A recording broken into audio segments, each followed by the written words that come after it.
Welcome back to our build. So this video, we're going to be going over wiring harness and just some of the things to look out for and things to do while you're putting your harness in.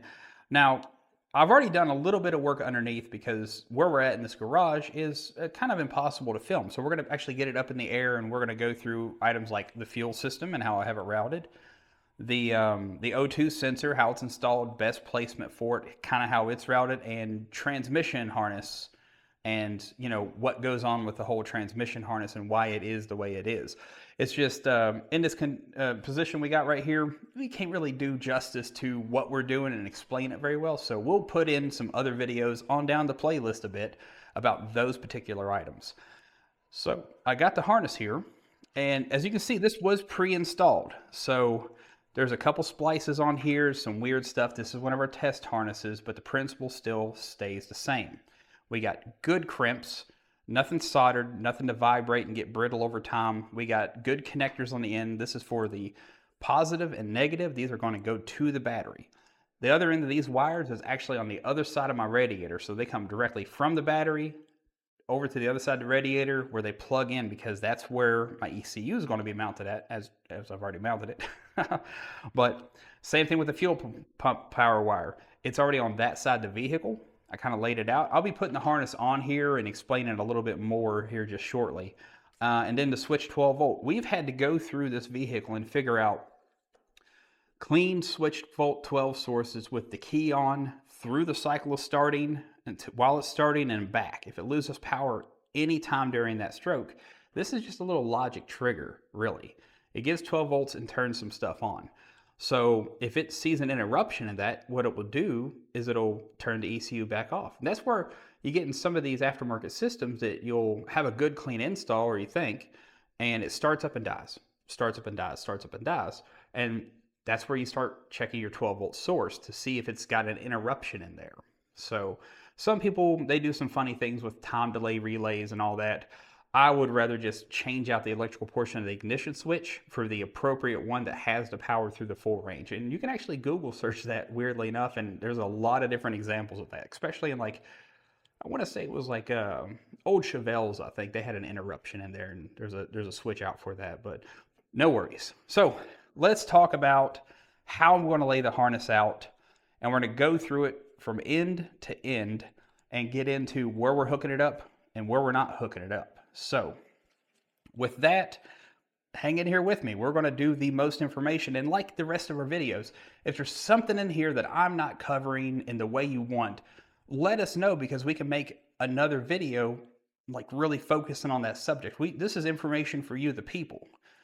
We can put it in a manual, we can do it, all that, whatnot. I would rather just make very good, informative videos so you can walk through this install with us and be like, okay, I've got that, I've got this, I got this. That was a problem I had, now I know how to fix it, type stuff. So that's what we're doing it. I mean, for the people, right? So let's really get into this. So let me move this thing. So we've laid the harness out here, and we got the ECU right here in the fender, and some of the stuff you got to look into is how tight is the wiring harness on this connector? Is it going to fatigue it? Is it going to break it eventually? Just some weird stuff like that. But also, I get the opportunity to utilize one of the old body connectors right here and actually put my relay on here, which will help support the harness even more. So I'm definitely going to utilize that, which wasn't really a thing before, but yeah, So when I'm laying these things down, I like to put them in there. I like to put even pressure on this clasp and then this slider right here so that it engages correctly and you don't put unnecessary strain on the pivot points and break it if you're trying to force it in place. So we got that. Here's our short wires. The thing is, oh, I got it tangled up. See, good thing I didn't bolt that down yet. See? Instant regrets. But the, let's see here, 12 volt wire. Now, a lot of the testing that I did on this vehicle when I was first installing it, on these older vehicles, sometimes it is crazy hard to find a good switched 12 volt source. This pink wire from the factory harness is not connected to anything but the keyed switch itself. You can see this old butt connector. This is actually an environmental one, so you can put it on there and then heat shrink it later. It keeps all the contaminants out so there's no corrosion. I love using these. I don't know if I have any with me today, but we'll see. But yeah, switch 12-volt source. Like I said, key on through the cycle to start and then back, uninterrupted 12-volt source for this little wire right here. This is a switch 12-volt wire. So it lays out just right, as you can see. I like to try to keep everything as tidy as possible. You can see on this harness too, it took a little bit of thought because it kind of saddles around the brake booster. Now, we will be revamping this later, probably in a different video about, maintenance and cleaning under your hood, but you can see it just the thinnest portion goes right on top of that, so we can keep it real tidy. And if we have to leave it there for one reason or the other, because it does follow other wires in the system, it's not like you're sitting on top of big old relay and it's in the way no matter what you're doing. It kind of just lays on there pretty well and then gives you a proper amount of distance for wiring harness. So that's I like that a lot. The additional wires come out on this side of it right here. This is your V main wire, your fan switch wires, and a bunch of others like that. We'll cover this all by itself when we get into the peripherals and fans, because there is some fans on this with some good connectors as well. So we'll show that. The fuel pump wire. This thing right here, when you first turn the system on, it'll energize for 3 to 5 seconds, depending on what your settings have been. It's an orange wire. It's already been repaired once because I burnt that. But it's a pretty solid repair. I owned it out. There's nothing crazy. But this right here is going to go to this fuel pump wire that actually runs. You can see I snipped it off earlier when I was uninstalling it because I wanted to do the connector a little bit better. But this runs back to the fuel pump. Our fuel pump does about 9 amps. It draws about 9 amps at 12 volts cold. And then when it's totally hot, I think it maxes out at about 14. Sorry for the hood prop.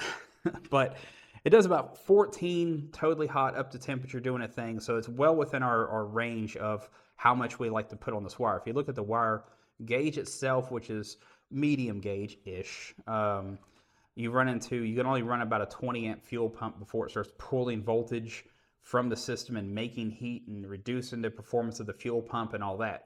The real trick way to do it is have this trigger a relay that's only for your pump. Run 10 gauge wires from your battery to your pump, triggered with this relay trigger wire. It would be at that point. That way you got the best voltage, no extra heat, longer life to your pump, better performance out of your pump. I mean, there's a lot of amazing factors, and that's my preferred method. But on this application, that just happens to be how we have it going currently. But I want to do a whole video series on everything fuel pump related. So that's why we're doing these videos. I mean, it's going to be solid information. Everybody's at different skill levels, so you can't be too judgy on, somebody, a master tech or somebody done a couple spark plugs in an old Camaro or something. So we want to make sure to make this information and explain it along the way so that everybody's like, I know why that exists. I know how and where to hook it up. I know some of the bad stuff you can do with it. And I mean, why not just go through, explain each thing. Fuel pump wire, they will be mated together. It's well within reason for what we're doing with that. Main positive and negative, these go to the battery. So 10 gauge stuff, there's a couple connectors down here. I'll have the editors throw in some B-roll here about the relays and whatnot we have down here. But these guys, they're going to go to the battery.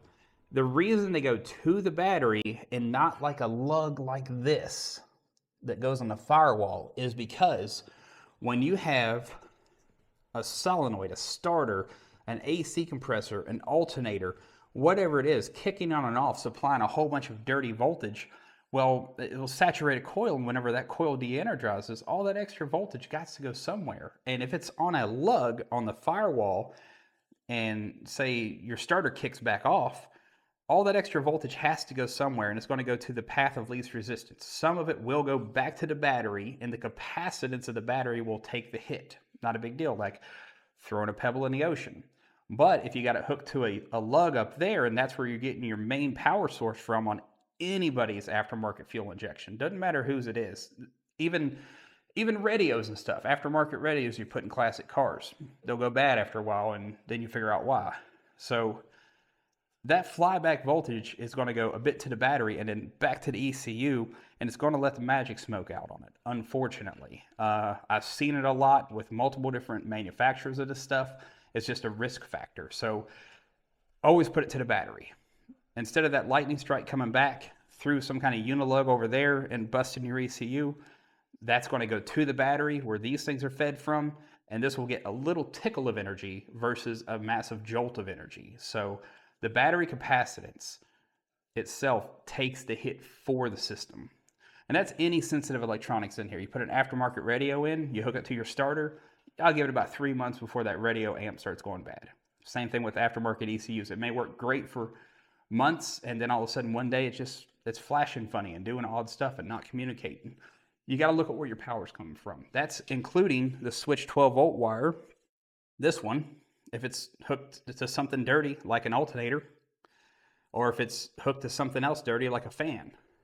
There's all these nasty, dirty voltages that can affect the overall health of your ECU. It's very, very important to make sure these things go to clean voltage to the battery, and this thing goes to a clean 12-volt switch source. I hate to keep beating that up, but it's very, very important to do that for the longevity. I have systems that I've installed with keeping that in mind that's been on the road for 30,000 miles with an ACES system on there, and haven't had any weird problems with the ECU failure or connection timeout. I've got on my Deuces Wild, I'm at like 32,000 miles on it right now, and it's on firmware 148, I believe. Incredibly old stuff. We've made so many amazing advancements, but I did a clean install, did some tuning. I don't need to change nothing. So just a little bit of food for thought on that. So we got power wires, we got fuel pump wires, and we got the ECU mounted. We got this thing plugged in. I want to do a little bit better for my fuse holders here at some point very soon. I'm actually going to mount them to the fender as well, so it kind of just retains them. This relay is going to go into that one right there, which is, I can just go ahead and put it in. And then I'll have to figure out another method for the other relay if I really want to retain it well. But it's not mandatory to do that. A lot of our customers, they use zip ties and whatnot, but they make good choices with them. So it keeps everything out of the heat. It keeps it from chafing on different things. So if you got wires that you're stretching real hard, try to find a different routing with your harness. If you got something that goes around a hard edge like here, and it's going to chafe and chafe and chafe, eventually that's going to rub through and it will short something out, which will kind of make a phone call happen, and then we'll have to walk through it and figure out what it is and how can we help you and is it under warranty, et cetera, et cetera. And you know, none of those things are fun because we want these systems to go on and run good. So other relay, 2 relays in this thing. We got one for the main, we got one for the fuel pump. I'm probably actually going to use one of these old bushings right here to retain this, just to hold it in place so it's not just floating around, because these are electromechanical devices. Vibration over time will actually kind of let the smoke out eventually. They'll just stop working as efficiently, and they'll make a lot of carbon tracing inside, which affects how good it works. So if they start getting old and used and dirty, you'll start getting hot relays in a weird way. So they'll either flicker a bunch, or they just flat won't work. They'll pull in but not put voltage through, so you'll have voltage on one side and not the other side, but it is triggered. A bunch of oddball stuff like that. But yep, I want to isolate that thing on a rubber mount, even though this one's not, but I think I might change one of these to over here, or just move this one to that one. We'll see how it looks when the final install is done. Moving on down the road, so we got this laying here. We got the electronic throttle control right here. And that brings us to the center of the motor. This is kind of where everything collects. If you noticed, I don't have any tape on my intake ports, but it's always good to flashlight down in there and make sure to be aware of anything falling down in there. I think that's out of an 05 Chevy truck. That oil pressure sensor right there screws right into this blanking plate. This used to be a DOD motor way back in the day. I put some plugs in it and did the whole cam delete. Speaking of cams, the reason we have it all apart is because we did a stage 1 BTR cam, because we're going through all these different combinations and tunes, injectors and intakes and so on and so forth to get better calibrations for you, the people. So we got the cam swap going on. It does run, but we wanted to make this video on, because we noticed was putting stuff back together. It's like, you know what, let's just go back the other direction. Let's make a great video. So here we are. We got a lot of this stuff. Now this this is a whole lot going on here. We've got the injector harness. This is where all your injectors plug in, which I like to run underneath the intake. That way it comes out through and connects to the injectors. I'll show that whenever we go to plug all that stuff in. We got the left bank, right bank ignition stuff. Same thing, I lay it out in a certain way. I try to put as much under the intake as I can, depending on what it is. So if it's coming out of the intake or forward of the intake, or over here to like your coolant temp sensor on the other side of this head, you want to hide it. You want a big bird's nest of wires on top of your intake, because when you go to the Cars and Coffee and you pop the hood, you don't want somebody being like, man, I wouldn't have done that. I mean, we already got enough of that going on in this engine bay, but you know, we're trying to get through it the best we can and make it just a nice clean example, because there's a lot of work we're going to do, but by the time we're done with what we're doing with this motor, this thing's going to be nice under here. Might pull it all back off, paint everything, make it real nice, loom up some wires, make it kind of just look way more pro. So as you can also tell, there's a plug right here. Now, this truck had some firewall damage at some point. You can see all the goofy bolts and everything going on here. So we took the nastiest spot and we drilled a hole in it so that we could run the drive-by-wire pedal through here. Now there's a whole bunch of extra through there, you see? And there's not really a good place to put it underneath.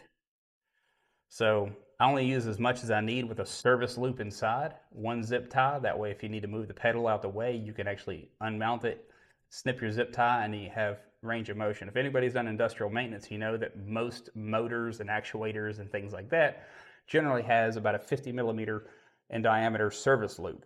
It's just, you know, planning for the future. If you're going to do something, some kind of maintenance, change your carpet, you want to be able to move that thing out the way, and it's not just, you know, tighter to banjo string.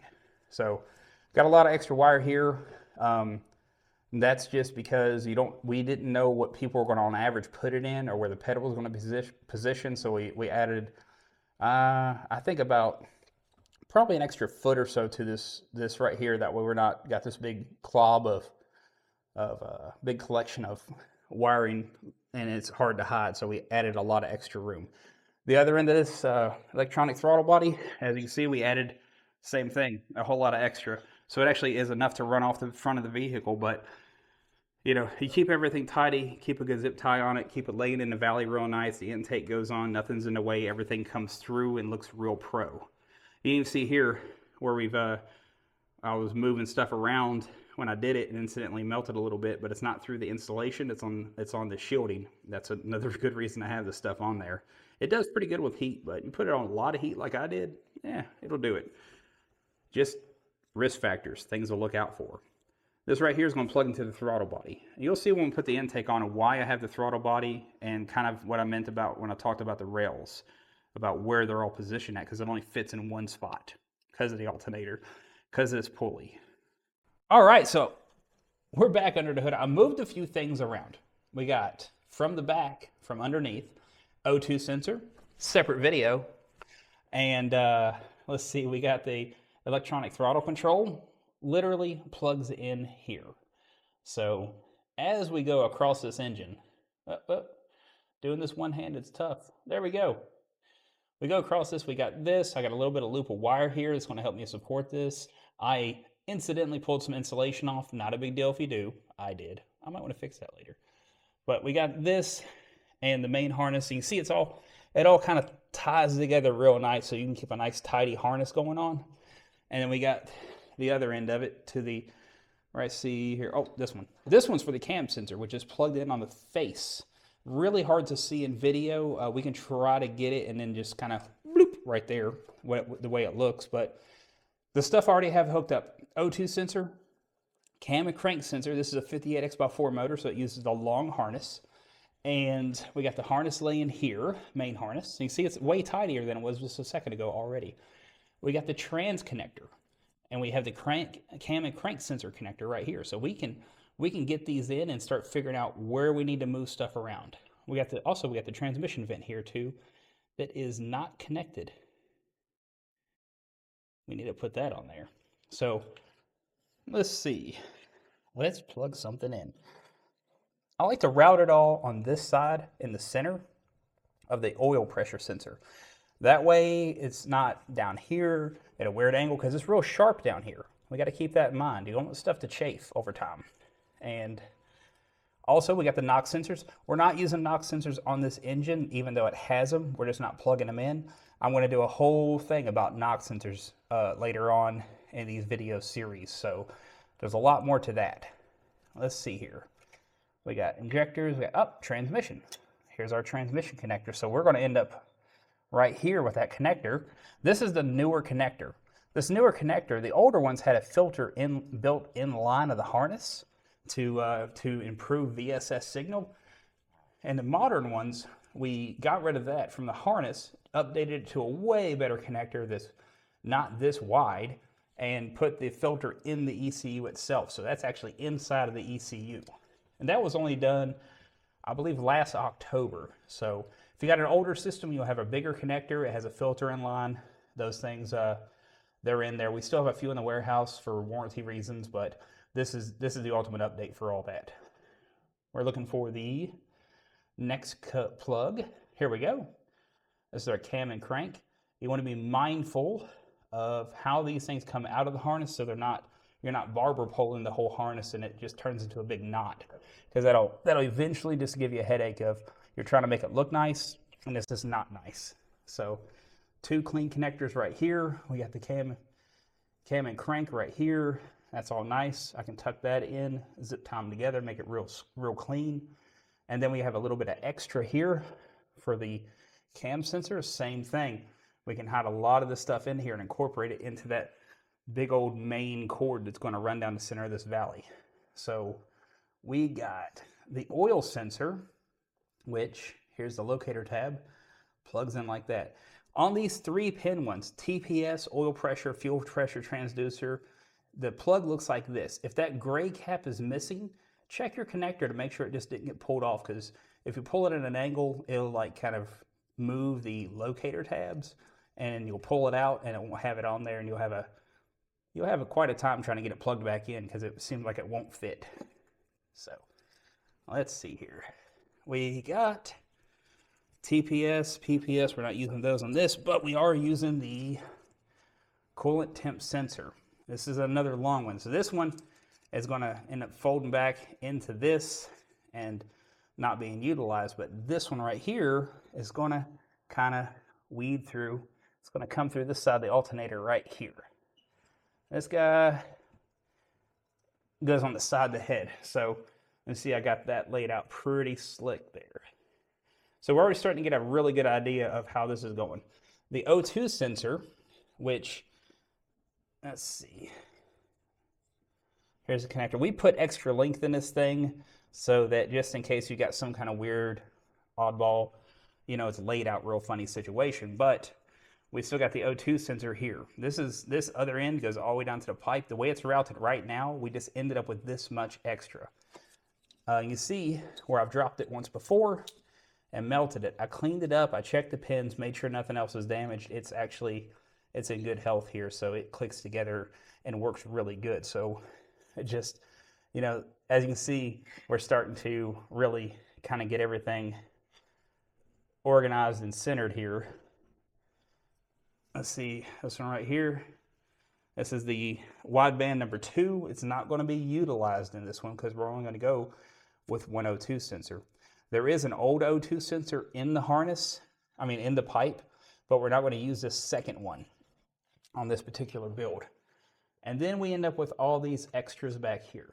Well, they're not really extras, but they're here. So we got the injectors and we got the ignition stuff. We try to get them isolated on their side. Like I said, I like to avoid any of the barber poling, as it's called in aviation, for you aviation nerds out there, especially the electricians or the avionics guys. So these are all sectioned off. They're going to lay down in here and they're going to come through and do a thing. So for the injectors, at least, for these, they're going to go 1357, 2468. They have to be grounded to the back of the cylinder head. Now I got a trans dipstick here, so I have to use a slightly shorter bolt right here, but we'll get to that. That's a whole lot of it. That's a whole lot of this right here, of how this is laid out under here. You can purchase. Oh, that goes under here. See? Organized. And then we got sensors. All right. That's our sensor harness, and it does go on the bottom. Okay. Too easy. There we go. Nice and cool. Put the environmental seal back. Good to go. All right, so that's like the biggest bulk right here, but if you can cinch this up real nice with a zip tie, you can see how much smaller that harness gets and how tidy it gets. That way you get everything where you like it, nice and clean, nothing wild. So let me grab one of the coil harnesses and I'll show you what I mean about it goes to the back of the cylinder head. So bear with me for a second.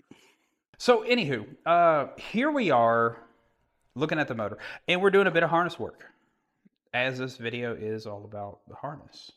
This right here is the 2, 4, 6, 8 coils on the passenger side of the engine. You can see they kind of been heated into position, but they're not crispy or nothing funny. This little guy right here, this goes on the back of your cylinder head. Don't mind the zip tie. I'm going to tidy stuff up. I'm not even going to put the tidying up of the wires other than I'm going to zip tie a bunch of stuff and then I'll show you. But this thing right here, back of the cylinder head. Now I'm doing it with the intake off. You see I just lay it out real nice right here and it goes right here on this. You want this ground to be on the head the best you can. I've had people put it on the firewall. That doesn't work because you're charging up and discharging a coil and it has to go somewhere to ground, and then the cylinder head, if it's grounded, the spark plug is going to do its job and it's going to be super, super efficient. But these bolts are 15 millimeter hex, nothing crazy. Pretty standard issue. There's a lot of these on the LS engine. So like me, if you need one, you can steal one from another spot that just has a bolt in it. And if you got the trans dip sticking away, use a shorter bolt because it's not load bearing or anything. You're literally holding a ground eyelet on there. So yeah, this is one of my favorite things to do. One of my favorite things about, well, one, my job, and two, being able to go through and explain this stuff of lessons learned over time. Now, a lot of the folks out there will have different ways or better methods or what have you not of completing these install tasks as it goes. But ultimately, just do the stuff that makes sense and pay attention to where you're putting things. Also, it's best to do all this with the battery off because if this wrench was long enough and got a hold of that stud, it would probably weld something or make a spark. And if you got an open fuel system, sparks and fuel tend not to like each other, or they like each other a whole lot. Not in a good way. Don't do that. There we go. Just one little on it, nothing crazy. There is a torque spec for all bolts, by the way. It's you can Google it, standard torque sheet, what have you not. You look at the grade of the bolt, the thread pitch, the size of it, what material going into, and you can kind of figure out what the torque spec is on something. So now we got this laid out. My next step is I got to put the sensor wire in, which don't do a whole lot of this, you'll lose it. But for the sake of media, we got the sensor harness here. Now this thing is going to come equipped with the ability to hook up to your drive-by cable throttle body as well. We're using drive-by wire, so a lot of these leads down here we're not going to use, like the TPS, the IAC.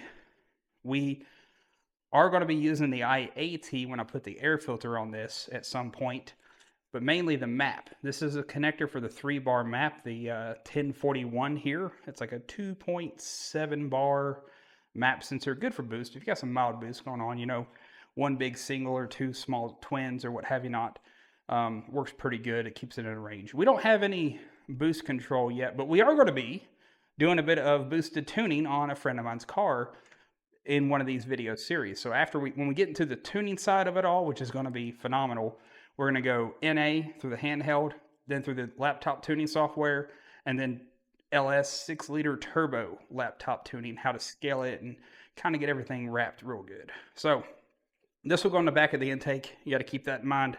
Sensor harness, we're going to lay it out and get it plugged in a way that makes the most sense and doesn't clog up the whole works. I want to keep everything laid out, and I will be combing and zip tying this stuff out a little bit because I like that. Map sensor has plenty of length, and it only has to go here where the back of the intake is. So you kind of infer how much you're going to tidy up and zip tie here, about like that. So right around in there. And then we get up at the other end of it where all the other extra leads are, and these are not going to be used either. So we're going to have a lot going on here, but after you crunch it all up and get everything laid out, it's not really going to be a massive headache. But the IAT still needs to be used on this because our air cleaner is going to come out in this direction. I've got to kind of fab up a custom one because this is a swap vehicle, and that will come out here-ish probably. Right over here, real out of the way, not interfering with the belt or the hose. So just to be mindful of things. So we'll lay the coil harnesses out the way. I want to run those on top of the fuel rails and tuck them behind it. I need to get the injection harness. Bear with me for a sec. This right here. So this is different because it will go in under the intake in the valley, but I'm going to put it on the intake first. I have EV1 connectors here, and that one is because I stepped on it. That's my fault. But yes, EV1 harness, you know, we do EV1 injectors and harnesses now, so they're real nice. You know, just in case somebody's doing one of these and they have like an old LS1 and they need a different harness, you can now select that on our site. So these two, they're numbered and labeled and everything. So it'll be on the intake when I install it. That way I can just reach back, snap it in place, no problems. So that kind of sums up the bulk of our harness. O2 sensors on, map's coming out in a good spot. Got to tidy it up with some zip ties to keep everything away. The other one I have to worry about is the electronic throttle body because it's only going to come out to about here. So I need to figure out how much I need to take away from it so that it comes out here and doesn't have a big old long lead on it just floating around in my belts, ruining my afternoon. So I'll get this tidied up and zip tied down, and then we're going to get right into putting the intake down and some of the things you have to look out for. And that'll be, weirdly enough, in our next video. So